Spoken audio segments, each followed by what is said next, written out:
Hey guys, welcome to the Stream Space. Welcome back. If you've been here before, we have a gaming pickup video to do.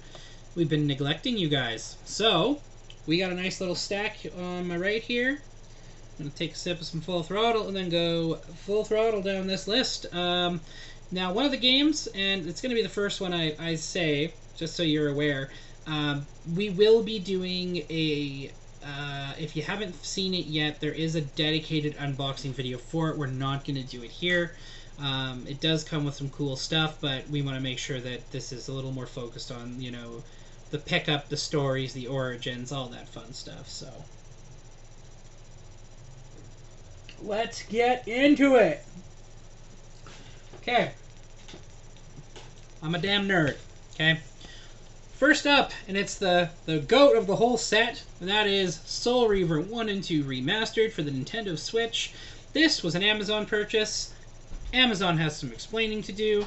We did an unboxing video for this. This is the one I'm talking about, so go check that out if you want to find out what's included, you know, and see what actual things end up looking like.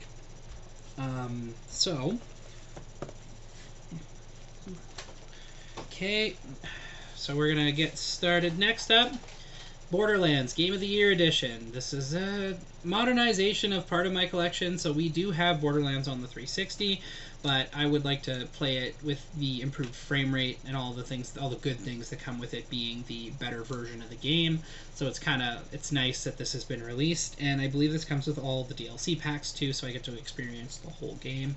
On top of the fact that it is a couch co-op game, which, you know, is a dying breed. It's nice to see that there are still some couch co-op games. Shout out to Fortnite, especially for doing a couch co-op game. They've made it couch co-op. You can sit there on the Series X and the PS5. You can play couch co-op. I think it works on the Xbox One, but I don't think it would work very well. This is... It's hard to see. Pokemon Mystery Dungeon. Now, I'm not huge on these games, but my fiance is even less huge on these games. So she gave me this game, and it's Explorers of Darkness. I think it has to do with Giratina. So I think it's kind of like an isometric dungeon crawler type game. So I'm still interested in playing it and figuring out what it's all about. But, you know, added it to my DS collection courtesy of her not liking them. Next up is Donkey Kong Bonanza. We did just get this from Walmart, so there's nothing special. By the way, the Borderlands was from GameStop. So it's the yellow sticker. You can usually it's kind of a giveaway. But yeah, we picked up Donkey Kong here. We've been playing it on the Switch too, and it is an actual blast. It is actually a lot of fun. It's very, I wouldn't say too easy, but it's accessible. It's playable for people from anywhere, any age. They could really get some enjoyment out of it. I mean, I think kids would just run around breaking things, but adults can actually play through the story, and you start learning about like all of his secret forms and stuff. Like you can like transform him into something like I don't know what kind of animal he's supposed to be, but like you can just run around and wreck shit. It's actually a lot of fun. But the whole environment is destructible too, so that's a blast. I love games that do that. Next up, and this is a Walmart find, Shadow Labyrinth. Now you might remember a secret level episode where they seem to focus on Pac-Man and how he turns into a mech and stuff. This is the game that was actually advertising for. So while it doesn't look like it, it's a Pac-Man game. You can see in the O for Shadow, if you look really close, there's a little Pac-Man there. Anyways, and it plays a you know, a Castlevania, you know, Metroidvania type game. So, you know, you've got your unlocking abilities, so you can go further and further into the map, and it is fun. It's hard, but it's fun. But it doesn't have the same air as like other games like Prince of Persia: Lost Crown, which we did play start to finish, which was agonizing. That was a really hard game. I didn't realize though that I was playing it on the normal difficulty, which was technically the hard mode. So, fun fact. Anyways, Shadow Labyrinth, not a bad game if you like those Metroidvania type games, but don't buy it expecting to play Pac-Man, because even if it has a Pac-Man mode, which I haven't unlocked or anything yet, it's not Pac-Man. it's a very different take on that character. So the next couple games are just straight up PS4 games. These are games that I obtained through a game deal where I picked up a bunch, mostly to keep, but some to sell for my business. So we got Ratchet and Clank, the one that's just called Ratchet and Clank. This is the one that the movie was based on, or this was based on the movie. I'm not actually 100% sure, but you know, it's another. I like the Ratchet and Clank games, and I am slowly collecting the actual story titles. I don't care for the party game ones, like it's like Nexus or All for One. I don't like those ones. Skyrim Special Edition. I don't know if I necessarily needed another copy of Skyrim because I do own it on the Switch, but this is the PS4 version and it will play significantly better because obviously a more powerful system.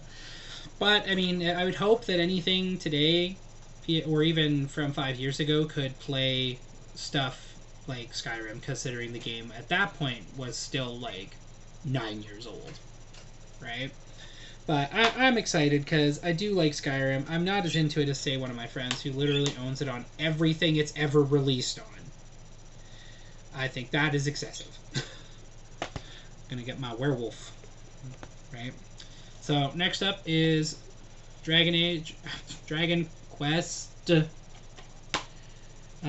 Echoes of an Elusive Age. This has been put on some of the other systems like Switch and stuff, but I mean, I like Dragon Quest. It was kind of where I really got into RPGs. I think it was Dragon Warrior 3, so not exactly the same, but it's the same company. So Dragon Warrior 3 is really where I got right into it. That was the first RPG I ever thought was fun.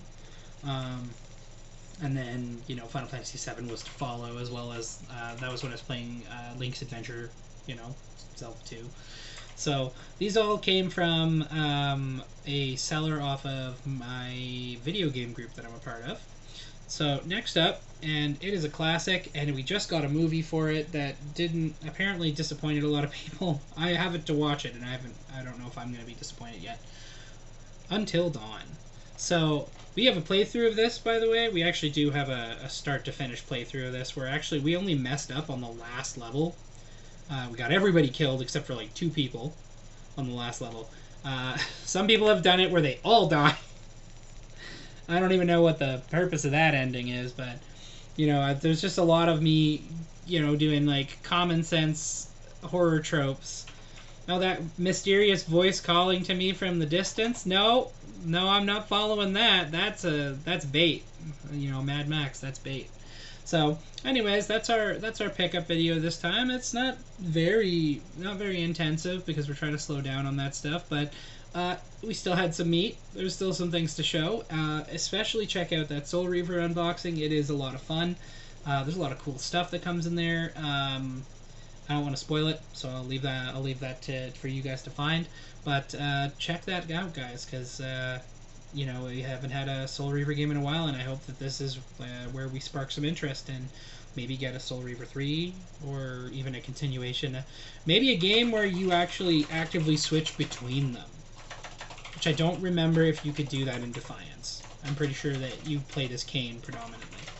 But anyways, I'll leave you guys to it. Thanks for checking out the stream space. You can find me on Twitch, Pydera_74. Here on YouTube, it's Pydera_74, which is where you're watching this. And you guys can definitely like, follow, subscribe, comment. We always want to interact with you guys as much as possible. In addition to that, of course, though, there's a couple other ways to support the channel. We have a Streamlabs link that you could donate to, and that is the most direct way. We'll obviously give you a shout out and save some future content, but then there is our partnership with W.GG. They do energy drinks, but they also do hats, tumblers, sweaters, and even I believe they have started doing canned energy drinks as well. They used to do just the mix, but honestly, I really recommend the stuff because like it did its job. It gave you that boost you needed without making you feel weird. And then of course is our eBay page, which is ebay.ca/svretrotech, and that is we sell retro games and collectibles, and you know you can go there, and I think that you might find something you're looking for, so you know, go check that out. Anyways, thanks for checking out the stream space, guys. I'll catch you guys next time.